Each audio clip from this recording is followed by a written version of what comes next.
Allez, la moustache c'est bon. Salut à tous et à toutes, welcome, bienvenue.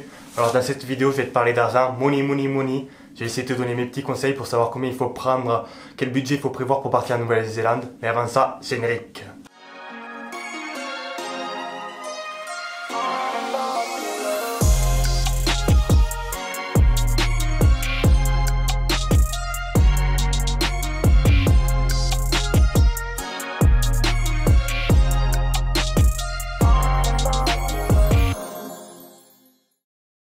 Ça fait beaucoup de temps que j'ai pas fait de vidéo pour ma chaîne YouTube, mais je m'ennuie pas du tout. J'ai trouvé un taf à Toulouse qui me plaît pas mal. Dans ce que j'ai appris, du coup, c'est vraiment chouette.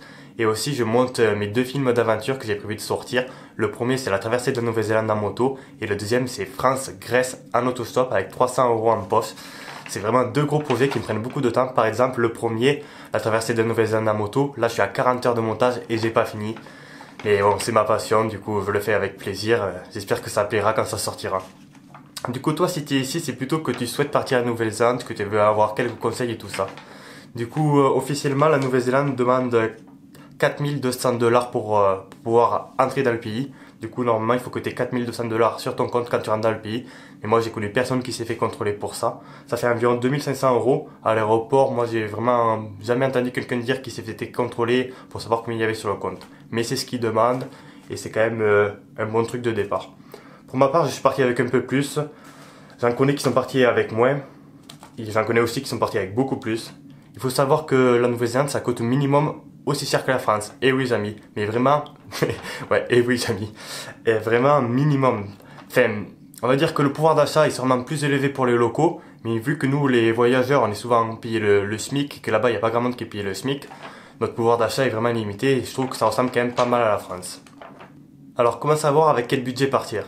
Alors moi, ce que je conseille, c'est tout dépend de ton projet. Soit tu définis ton projet par rapport à la somme d'argent que tu as, soit tu définis ton projet par rapport à tes rêves.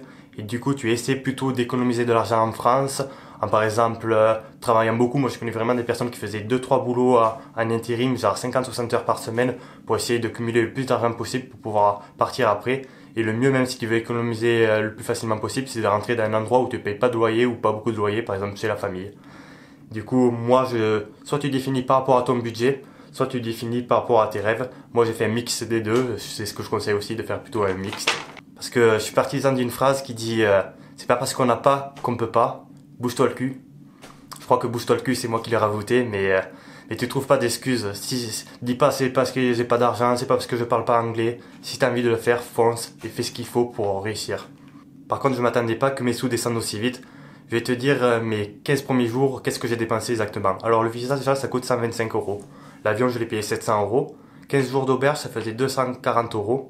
Le ticket de bus à aéroport c'était 10 €. Le forfait tel 60 € parce que j'ai pris un forfait tel un peu spécial où j'avais pas mal d'internet. Du coup ça coûtait cher, du coup tu peux en trouver des moins chers. La bouffe et l'alcool 350 €. Et j'avais aussi pris des cours d'anglais pour 15 jours, les 15 premiers jours que j'ai passé à Auckland. Du coup, les cours d'anglais, ça coûtait 500 €. Ça m'a fait un total de 1985 €. Presque 2000 € en 15 jours, t'imagines? J'étais étonné que ça coûte aussi cher. Mais après, par exemple, tu peux trouver des alternatives pour payer moins cher. Parce que les 15 jours, là, c'était les 15 premiers jours que j'ai passé à la grande ville Auckland, en Nouvelle-Zélande, la plus grande ville.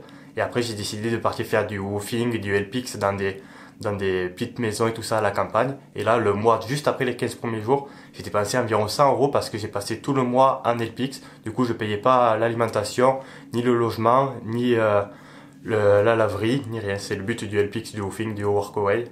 Voilà, si tu sais pas, il y a une petite vidéo là que j'explique un peu. Tu peux te renseigner aussi sur internet.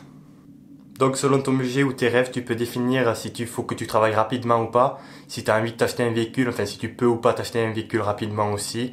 Parce qu'il y en a, ils travaillent là-bas, après ils s'achètent un véhicule, il y en a ils s'achètent pas de véhicule, il y en a ils travaillent en France, ils arrivent avec une somme, ils achètent un véhicule.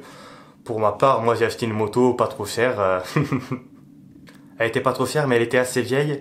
Et d'ailleurs je conseille plutôt de prendre un véhicule assez récent et pas trop de kilomètres, quitte à prendre plutôt une voiture aménagée qu'un van par exemple, parce que je connais quand même pas mal de personnes qui avaient des problèmes, même sur les voitures, il faut prendre des voitures qui ont pas trop de bornes, parce que je connais quand même quelques personnes qui avaient eu des problèmes sur ça.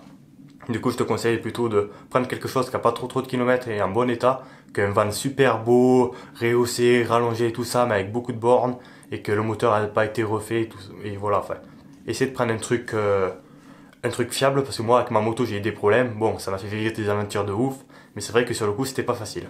Après ma moto a été de 1985 et bon, c'était mon rêve aussi de traverser la Nouvelle-Zélande en moto, mais c'est vrai que j'ai eu quelques problèmes. Et après je connaissais quelqu'un qui avait acheté un van de 1986, un vieux van, et d'ailleurs il me disait oh putain j'ai le plus vieux véhicule que tous les voyageurs ont. Je lui dis il est de quelle année? Il me dit 1986, il me dit moi j'ai une moto de 1985. Mais il était sympa son van, il a pas eu de problème. Il a gardé 5-6 mois, ils ont pas eu de problème, le couple que j'ai rencontré. Enfin pour moi l'argent ne doit pas être une excuse pour pas faire. Certes il faut en avoir, mais il faut pas se cacher derrière ça pour dire non je ne fais pas, non je peux pas faire. Oui je suis bien d'accord qu'il faut en avoir, mais te cache pas derrière ça et fais ce qu'il faut pour en avoir si t'en faut un peu par-ci par-là. J'ai une phrase que j'ai entendue une fois d'un podcast et qui est restée gravée dans ma tête, c'est si ton envie d'évasion est plus grande que ton envie de confort, tu feras ce qu'il faut pour pouvoir partir réaliser tes rêves. Cette phrase, elle est restée gravée dans ma tête. J'en ai plein d'autres que je me répète souvent pour toujours faire les choses et tout, avancer quoi. Mais je suis complètement d'accord qu'il faut en avoir. Moi, je suis parti, il disait 2700 euros. Moi, je suis parti avec 4000 euros. Et je suis quand même étonné que ça descende aussi vite. Mais après, tu trouves quand même du boulot pour les touristes là-bas, enfin pour les voyageurs, il y a quand même pas mal de boulot à faire là-bas. Même en parlant pas très bien anglais comme moi, j'ai réussi à me débrouiller. Enfin même en parlant pas du tout anglais comme moi, j'ai réussi à me débrouiller. Du coup, je peux pas te donner un chiffre précis avec combien il faut partir. Mais ce qui demande la Nouvelle-Zélande, 2700 euros, c'est quand même une bonne somme pour commencer, je trouve. Si t'as plus, c'est mieux. Si t'as moins, j'en connais qui sont partis avec moins. J'en avais, qui sont dû arriver avec 2000 euros, qui ont réussi. Ils ont dû bosser rapidement, certes, mais ils ont quand même réussi parce que, comme je t'ai dit, la Nouvelle-Zélande, ça coûte assez cher. Avec 2000 euros, ça part très vite. J'ai envie de te citer deux exemples. J'avais rencontré un couple qui avait acheté un van plus de 10 000 euros. Et j'avais rencontré un autre gars qui voyageait en stop, qui avait passé 90% de ses nuits dans la tente. Et c'était son choix et il voyageait comme ça, en stop, en tente. C'était super cool. J'ai dormi un mois à côté de lui aussi, moi aussi dans ma tente. J'avais la moto, moi par contre. Et du coup, le gars, il avait prolongé son visa de Nouvelle-Zélande. Du coup, ça faisait 1 an et 2 mois qu'il y était. Il m'a dit, j'ai passé 90-95% de mes nuits dans la tente, tout l'hiver et tout ça. Il a passé 2 hivers là-bas. C'est un super gars. Ça va être la fin de cette vidéo. J'espère que t'as plu. J'espère que j'ai réussi à te donner quelques petits conseils. C'est pas facile, mais j'espère que ça peut t'aider dans ton avancement de projet. Voilà, si c'est pas fait, tu peux t'abonner, lâche un petit pouce bleu, ça fait plaisir aussi, et surtout, lâche un commentaire. Moi, ce qui me plaît, c'est échanger avec vous, échanger avec les gens, c'est ce que j'adore, moi, échanger.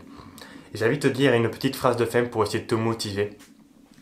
Fais-toi confiance, souris à la vie, encaisse quand c'est dur, mais surtout, n'oublie pas de te relever. Sur ce, enjoy.